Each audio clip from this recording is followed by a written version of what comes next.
now in the Middle East. We thought we would ask Congressman Adam Schiff to come by here to talk about it because you are a key player in Congress. Thank you for coming in. Before we get to anything else, traffic report from you, please. Oh, my God, it's a nightmare out there. If you're on the 10 or the 405, you can count on a long morning, and the president isn't even here yet. He's not even here yet. Obamageddon has not started yet, so it took you an hour and a half. To come from Burbank over to West LA. Painful. One aspect that we can talk about right now has to do with war power authority. The president seems to feel that he is acting under the authority issued back after 2001 to unilaterally make decisions regarding airstrikes, etc. He writes letters to Congress and saying, I will continue on in that pattern. You in Congress are saying, wait a minute, Mr. President, whether we agree or not with what you're doing, we feel what? We need to have a vote in Congress. Congress has the power to declare war. It's a constitutionally derived power. And I don't accept the argument that the 2001 authorization passed, as you said, in the days right after 9/11, really applies to this circumstance. That applied to al-Qaeda and the Taliban. This is a group that is not affiliated with al-Qaeda anymore. In fact, it's often at war with al-Qaeda. But what's more, if the Congress doesn't act, if we abdicate, then future presidents are going to conclude they can go to war without Congress, that the power to declare war is just a historical artifact of no meaningful significance anymore. And which is of significance is that you are not a Republican from Mississippi taking this position. You are a Democrat from California who supports the president. You support his policy, and yet you're taking that position. Absolutely. I mean, this, and I think there is a broad and growing bipartisan group of members who feel very strongly about this. We're constitutionalists. We believe that we need to observe the separation of powers, and we need to be concerned not only with this president's use of that authority, but future presidents, what they will do. It's also important, I think, to get the country bought into the policy for a war that may last, as the president says, for years. Are we making war? Is this a war? It is war. It is war. It is a war like the Vietnam War, the Korean War, World War II? Well, I hope it's not going to be a war of that scale, and I think the president is properly saying, look, we're not going to massively occupy these countries with ground troops like we did in Afghanistan and Iraq earlier. That really has not proved to be a successful model. It requires too much of us. It lets the nations in the region too much off the hook. And this is a fight ultimately those nations in the region are going to have to wage with their boots on the ground. But Congressman, once we leave, whether we should have been there in the first place, that's a different discussion. Once we leave, things tend to fall to pieces. Well, they do, and that's because some of the inherent political problems haven't been solved.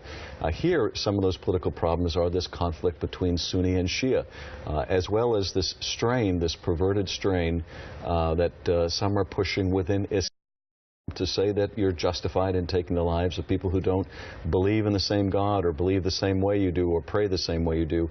That's something that the president spoke very articulately about at the United Nations. And within the Islamic community, that's going to have to be confronted. Otherwise, these challenges are going to remain no matter how long we're there and no matter how big a presence. Well, let's talk about Kobani, which is the city that ISIS seems to basically be taking over. And it is significant because at this point they are controlling a large part of that region. We're talking about between Raqqa, which is the self-declared capital, to Turkey. That's about 62 miles. So that in and of itself is very significant. We're looking at Turkey and saying, hey, why aren't you stepping in? Why aren't you helping out? But Turkey has a whole other reason as to why they're not getting involved, and that has to do with the Kurds. Well, that's exactly right. And it points up all the cross currents in this conflict, particularly in Syria. This town of Kobani, which may fall sometime today, part of it has been invaded already by ISIS. It's been under siege for a long time. Is right there, as you say, on the Turkish border. Turkey has the second largest army in NATO. The Turkish tanks are sitting there watching this city fall. There are now large protests within Turkey among their sizable Kurdish population because Turkey not only isn't stepping in to try to help, but Turkey is affirmatively stopping weapons and supplies and fighters, Kurdish fighters, going to defend that city. What would you do, Congressman? By the way, you have a history with Turkey. And the recognition of Armenian genocide. That's a sidebar, but plays into this on some level. What would you have if you were president today? Because it's easy when you're not. Yeah. If you were president today, what would you do? Well, I think the president is doing the right thing, and that is trying to put pressure on all of our regional allies, including Turkey, to do more. Turkey has not yet joined the coalition to try to defeat ISIS. Turkey is incredibly well positioned to do so. Is holding out because it wants us to fight Bashar al-Assad as well as ISIS. But Turkey really needs to act here, and if they're not going to intervene themselves to help protect towns like Kobane, they ought to get out of the way and at least let the Kurds defend themselves. Let these Kurdish fighters move into the region. Cliche. Boots on the ground. Yeah. Do we need to put soldiers on the ground? We may call it something else, but do we need to put soldiers on the ground? Well, we have some boots on the ground already in Iraq, for example, that are serving as military advisors and trainers and helping us gain intelligence. But what does that mean exactly? Well, what that... we had advisors, pardon me, we had advisors in Vietnam. Yeah, no, we did, and that's a good point, because those advisors, you can have mission creep, and you can have more advisors, and then all of a sudden they're in a combat role. I think the key is between two different paradigms, that of occupying countries like we did in Iraq earlier, like we're doing in Afghanistan still, and using a counterterrorism approach like we're doing in Somalia and Yemen, where we provide air support, but others have to do the groundwork. The president is saying we need to use the latter model, that we're not going to engage in large-scale, multi-year or decade occupations anymore. That's just too costly and not proven to be successful. And I think he's right about that. How effective are these airstrikes? Well, they've been effective in certainly slowing the momentum of ISIS in Iraq. ISIS was on quite a roll before the airstrikes started. But as our own military has acknowledged time and time again, they're not going to be alone enough to roll back the gains and ultimately defeat ISIS. Before we go, because we are running out of time, a lot of people say, ISIS, ISIL, the Islamic State. We never heard of this. Were we asleep?